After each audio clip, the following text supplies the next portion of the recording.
Alrighty, everybody. What's going on?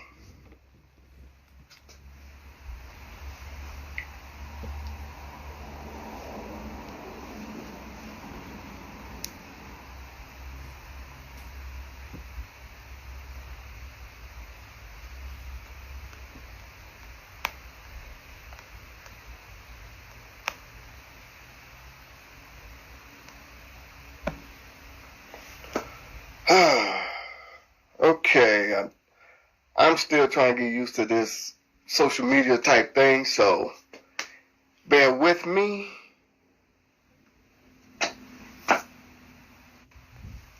So I might be messing up. If I am, I apologize. I'm trying to get used to this. I'm not a big fan of social media. I'm very weak when it comes to the social media department. How are you doing today, Oscar? If I said your name correctly, how are you? How is everybody doing? Come on in, let's talk. Let's talk wrestling.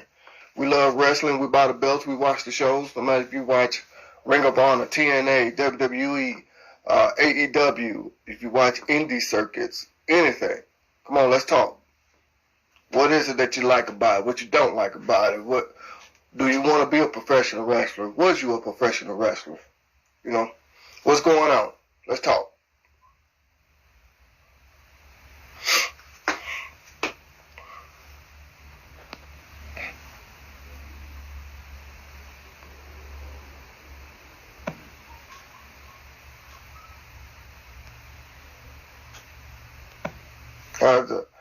Okay, give me a. Like I said, I am a little weak with this social media thing, so I might be messing up.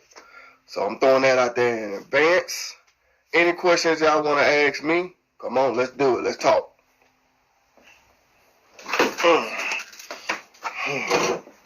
So I might be messing up. I don't know.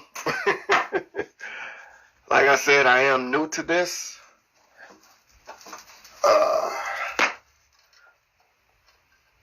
As long as social media been out, I haven't.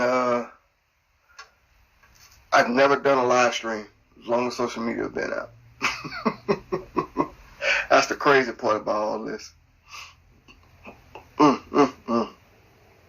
miss Brody Lee, Oscar? Well, I miss him as Luke Harper. Now, I'm not really a fan of all of these other wrestling promotions. I'm not too big of a fan of WWE. I'm more of a fan of WWF.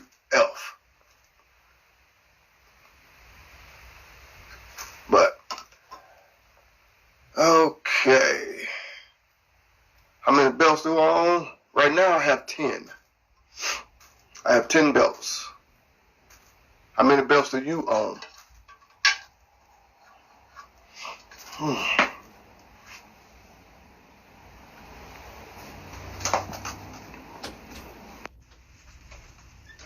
Okay, I'm trying to see how can I do this? I'm learning this thing.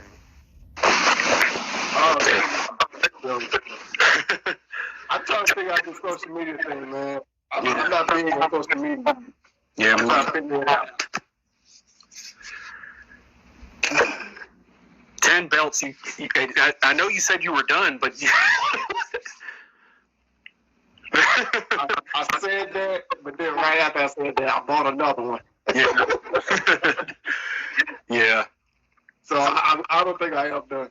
Because right after I said that, that's when I got my Andre belt, and I'm like, damn, I'm not done. I was just lying to everybody. Yeah. It wasn't intentional. Oh, man. So let me do something real quick here. Sure.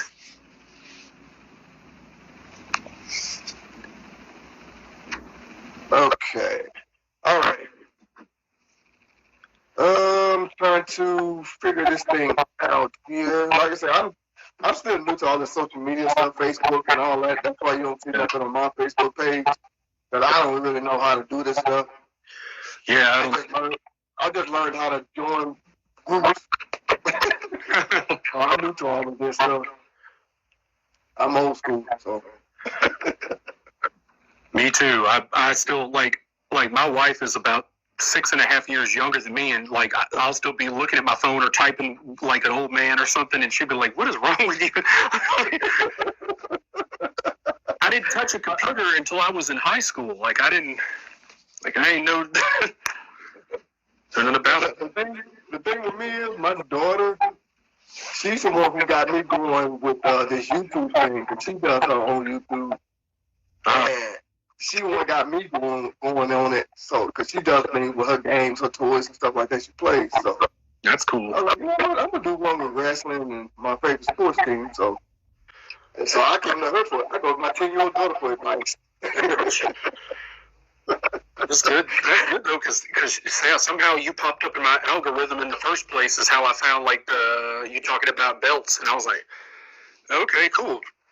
So somehow you're getting recommended. That's good. Well, I appreciate it. Yeah. Oh man. There's not a lot of people.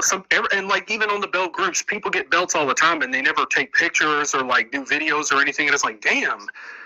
Like we all want to see the belts. Like I don't care where they're from, what belt it is. Like show it. Like don't. Why would you not show it? Yeah. I started it because, like I said, my daughter was doing YouTube. So then I said, you know what? I started watching. You know, as you know, I'm a Rockets and a Texan fan. Yeah. Football and basketball. But then I said, you know what? A lot of people talking about, you know, that kind of sport. I want to talk about wrestling belts. Not too many people talking about that. Yeah. So what I started doing was I looked on YouTube, excuse me, and I seen this one little kid. Well, he's not a kid no more. I think he's like 20 years old or something. And he got like good 40 some odd belts. Damn. WWE Fan Talk Show. That's what I'm talking about. That's the name of his channel, WWE Fan Talk Show. And I said, you know what?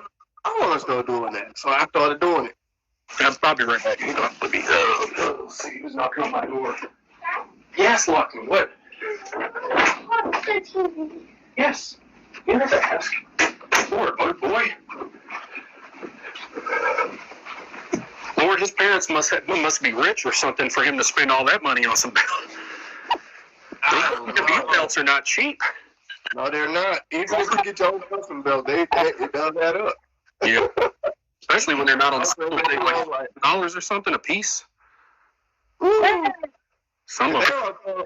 I thought some of the most expensive ones, man, that WWE sells. I saw one that was $10,000. I mean, you could get like Dave Milliken to make you the real thing. For if you don't spend that much money, I don't want nothing off the WWE shop. Let me go to the real belt maker that made the original belt and get him to make it. That's what I don't understand. Like if I'm gonna spend, like, why would I'll spend that on a WWE replica? That Bray Wyatt Fiend belt was expensive too, like a couple thousand, wasn't it, or something? Like, yep.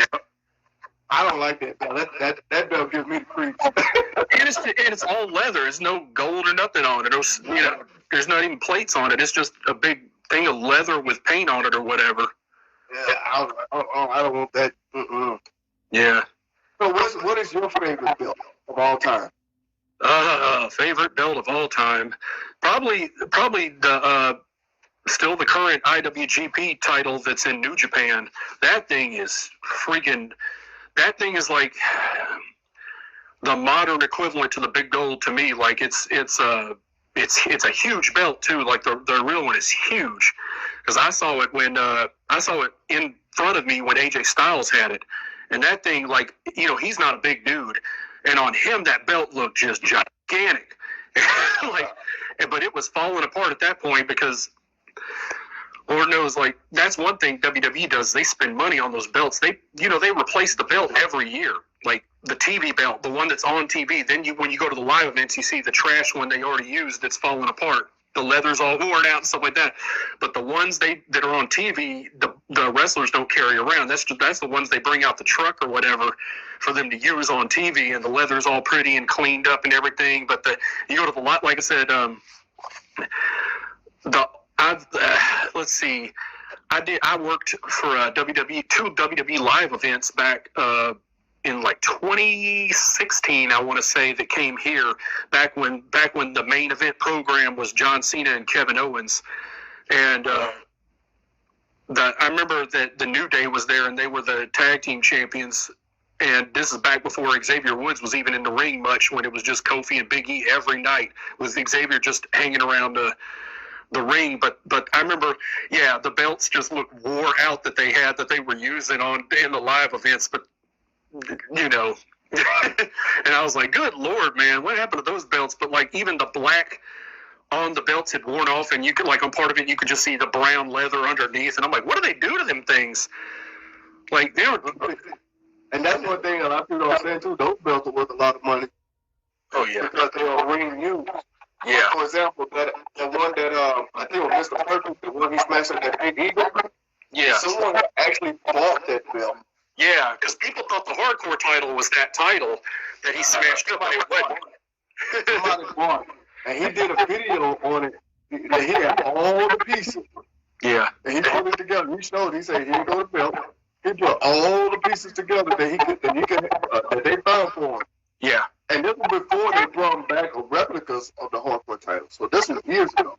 Yeah. And I saw that. I'm like, wow. So people thinking that hardcore title was is a myth. You know what I mean? Yeah. Yeah. The dude had it. It's like they tore up a whole nother one. They tore up a whole other belt to make the hardcore belt. I'm like, oh, okay. But I think that was when they went from the dual-plated Winged Eagle to the all-gold one.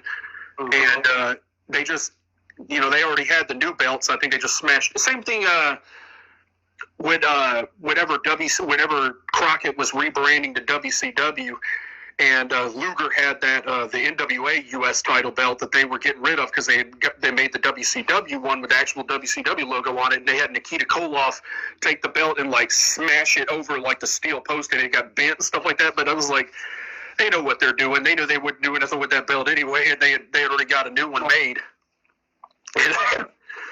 Well, see, the thing is too, also too with me, excuse me here. The thing also too with these belts is that, you know, let me ask you a question. Let me ask you this, because I did a video on YouTube about this a while back. I want to get your opinion. What do you think about people buying these belts and then getting them? I mean, it's theirs. Don't get me wrong, it's theirs. They can do what they want. Yeah. I'm wrong. I'm not talking about that. But what I'm talking about is, for example, I can buy a WWE belt. We all know that's about $400. Right. And then some people, they don't like the leather on it because it's not flexible. They want it to be ring accurate. So what they'll do is they'll go and get it re-leather. Then they'll go and get it re-stoned. Right. Then they'll go and get the Velcro put on because they see Velcro on the belt that's on TV. Yeah. So then, at the end of the day, they'll end up spending like maybe $3,000 on that one particular belt. Yeah. And it's like, my personal opinion, I'm like, that's stupid. Yeah. It's real stupid because you could have got like, if you're gonna spend $3,000, you could have got one from like Classic Shields, and it would already be top of the line. Everything as close to TV accurate as possible. Yeah. You just start there, and if you're gonna take a shop belt and put that much money into it, they do it all the time because in that Big Boys Belts groups, like dude gets all those Paul Martin straps from England or whatever, and the bad thing is like their send-out straps. They cost like $500 or something, and it's leather with the backing on it. But then you still got to put the screws through it, so the screws still show. And it was like, you better off sending the plates to him or something and letting him put the actual backing on it, so all that mess is covered up if you want it to look. Because the only belt that I've ever seen on TV where you could see the screws on the back was the Crumb Rind Big Gold, because there was no backing on it. So you could see the screws on the back of that, but like that's the only belt ever. WWE belts, like ones on TV, never have showing screws in the back or whatever. It's always got a backing on it and everything. So I'm like, you just spent $500 on a leather strap for this from the United Kingdom from this dude that's a leather guy, and then you can still see the screws. I'm like, what was the point of that? Like you might as well have a shot strap. I say the same thing, man. I say the same thing. I also look at it like this. What do you think about people complaining that the plates are hollow? What do you think? hollow. Like the FanDuel ones too, they're like 6 or 8 millimeter or whatever. They're like, oh, well, I actually took them off and looked, and it's kind of hollow. It's like, yeah, because that's not, like when the foreign makers do it, they take the zinc or whatever and they etch it. Those belts aren't etched; they're poured into a cast or whatever, and then they dry and come out, and they're the exact shape and depth and everything. They're not actually etched. That's why they're hollow on the inside, because it's just poured into a cast. It's just metal poured into it. And I'm like, then you just come out and paint it and plate it and all that. But I mean, that's 2 ways to do it, I guess. But that's what they're. Let me show you something real quick. Hold on.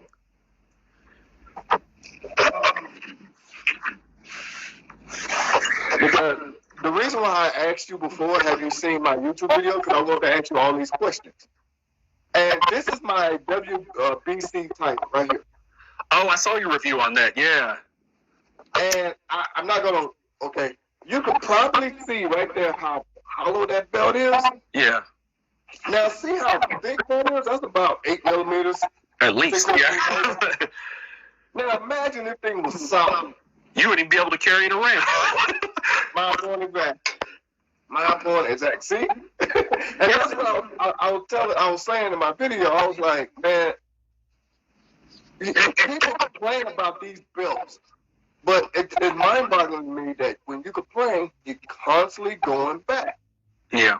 To me, I look at it like eating at a restaurant. If I didn't like their service and their food, more than likely, I'm not going back. Just don't go back, yeah. But that's like the whole WWE fan base. They watch it and all they do is gripe about it. But they watch every show that comes on TV.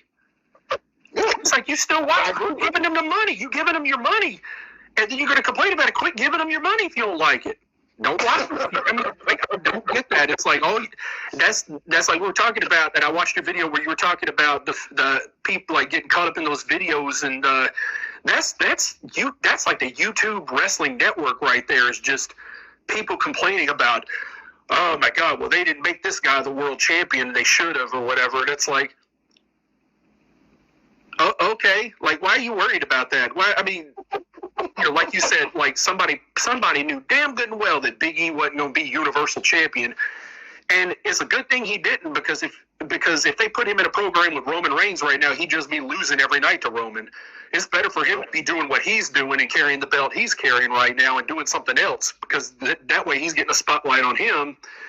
But people are too caught up in that, like oh, everybody that's on there all the time on YouTube and on social media being like, how come this person, like even with Brody Lee, that's like one of the things people are saying was, well, he should have been WWE champion like 3 times. It's like, what does that got to do with I mean, like, why are you worried about that? It's like, oh, he just didn't do enough politics or whatever. It's like, I don't even understand, like, why people worry about all that. Like, why are you worried so much about, oh, God, how come everybody...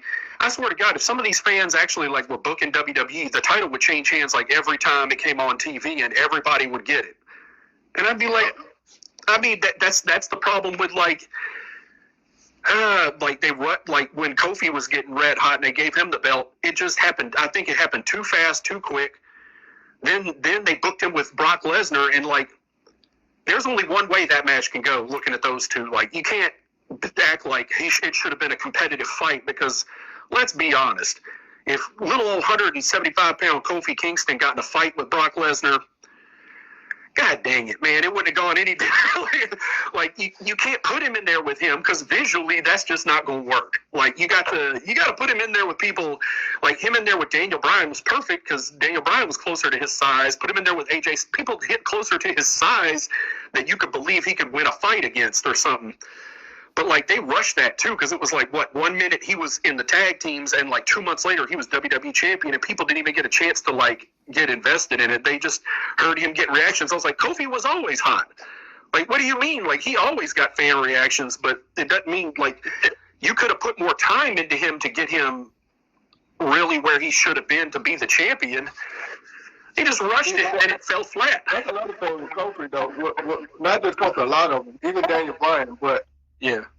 I'm mainly talking about Kofi because when you brought him up, I was thinking when they came to where I'm at, I want to say that was 2009. You know, that's when he still was going with that Jamaican accent. Yeah. Before I continue, I'm gonna say he had me fooled. I thought he was Jamaican. He got me. Yeah. But with Kofi though, he's always been popular. He's always been a great mid-card. Almost could be a top rider. Like when he had a somewhat feud with Randy Orton. Yeah. You know, when Randy Orton had formed the group Legacy back in the day. Yeah. But he wasn't there yet. He was getting there. Don't get me wrong. He was almost there, but he wasn't there yet. And I think with him joining the New Day, me personally, I think that boosted Xavier Woods. Because Big E was already getting up there. Yeah. He was getting there. Maybe he could have used some more help. I don't know. But Big E, so I think that boosted Xavier Woods' thing. So, and think about it, Xavier Woods. I'm finna go back to what we was talking about earlier. See how Xavier Woods, you know what I'm saying? He automatically came in. He had ideas about how to make money on the side. Yeah. That's why he got his up, down, down. Yeah. And his left, right thing. So that's what I was talking about at first too. But anyway, back to what I was talking about.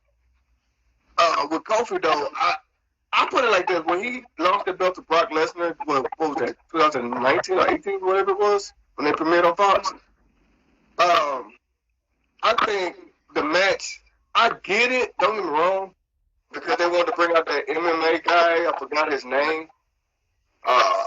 What was that dude's name? I forgot his name. Which one? Anyway, so they wanted to make it more realistic with Brock Lesnar feuding with him.